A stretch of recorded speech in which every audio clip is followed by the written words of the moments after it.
هی میگید گیاهی سخته، میخوام گیاهی ما حذف کنم، ولی حذفش نکن. سوالاش مثل آب خوردن داره حل میشه. بیا اینجا با هم یه تست کنکور 401 بزنیم. همیشه اولین کاری که توی حل تست میکنی چیه؟ این که میای اون چیزایی که گفته رو لیستش میکنی. بخش شماره 1 به دیواره پسین اشاره داره، بخش شماره 2 به دیواره نخستین و بخش شماره 3 به تیغه میانی. گفته بخش 2 یا همون دیواره نخستین حاصل فعالیت ریسکیسا یا وزیکولهای دو غشاییه. این اشتباهه. ما میدونیم که تیغه میانی حاصل فعالیت ریسکیساها یا همون وزیکول های دو غشاییه. بخش شماره 3 یا همون تیغه میانی به طور عمده حاوی ترکیبی است که همانند چسب عمل میکنه.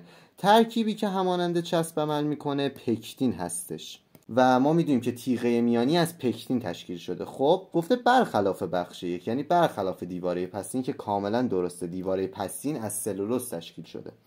بخش 3 یا همون تیغه میانی قشای ریسکیسته ها یا وزیکول ها و ترکیبات سلولوزی را دریافت کرده.